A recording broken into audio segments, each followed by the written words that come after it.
Assalamu alaikum. Qadrdan qarindoshlarım, aziz vatandoshlarım, men Roshan Abbasdan hammalarga qizg'in salomlar. 21 yüzyılın bugungi kunida uçur ve medeniyet dunyoviylashgan bugungi kunda vatanimiz Sharqiy Turkistonni ishg'ol qilib turgan Xitoy hokimiyati xalqarodagi har qanday bir qonuniy nizomlarni ko'ziga immagan asosda vatanimizdagi xalqimizning ijtimoiy insonlik haq huquqlarini dafsanda qilib qolmay, eng aqalli bo'lgan bir odamning yashash haqqiga, ya'ni insoniyligimizga tajovuz qilmoqda. Bugungi beshimizda Dunyo Uyg'ur qurultiyi va rahbarlarimiz bo'lgan har bir harakatimiz millatimizning yo'qolib ketmasligi uchun, mavjudiyatimizni saqlab qolishimiz uchun qilinayotgan har bir mujodilamiz mustaqilligimizning asosiy guli, ozodligimizning hozirligi shart sharoitidir. Vatan qon yig'layotidi. Sharqiy Turkiston xalqi zor ichida. Tashkilotlarimiz yanada mustahkam turib, rahbarlarimiz bilan davomli birlikda hammamiz bir ovoz bo'lib, birlikda qadam ilishimiz hammamiz uchun bir majburiyat. Bugungi kunda kelgusi avlodlarimizga, istiqbolimizga bo'lsa bir mas'uliyat. Bu vatan hammamizning. Bu da'vo hammamizning.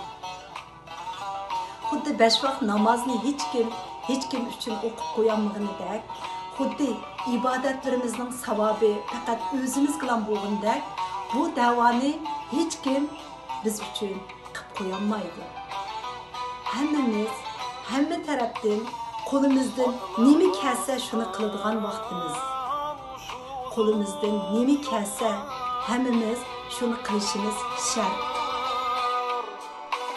Zafarlar kuyi yangrıgan yıllar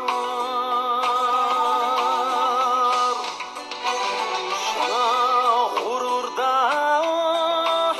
sayraydı tıllar vatanim sen can din aziz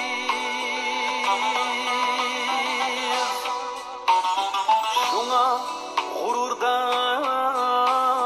sayraydı tıllar vatanim sen can din aziz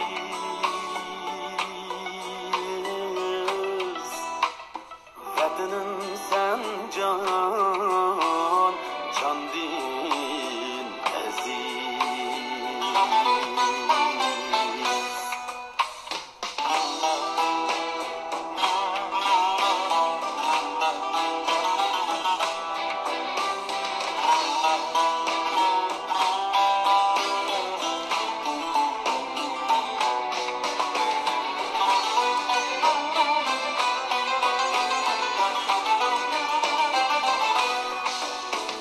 Şeytanlar topa salsa yaşımga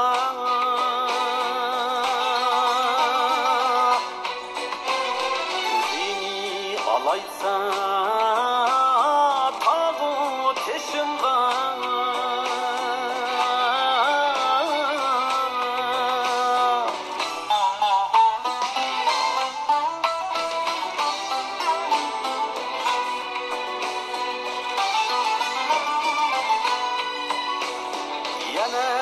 Cabalar, cudullar ara Vatanim sen can din aziz Hürmetler bilen ak bulsa para Canlar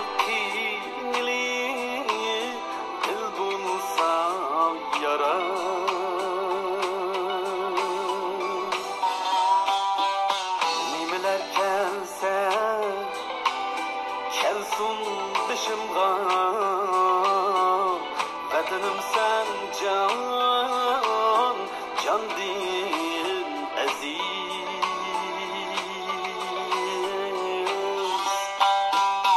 Nimeler kelse, kelsun başımga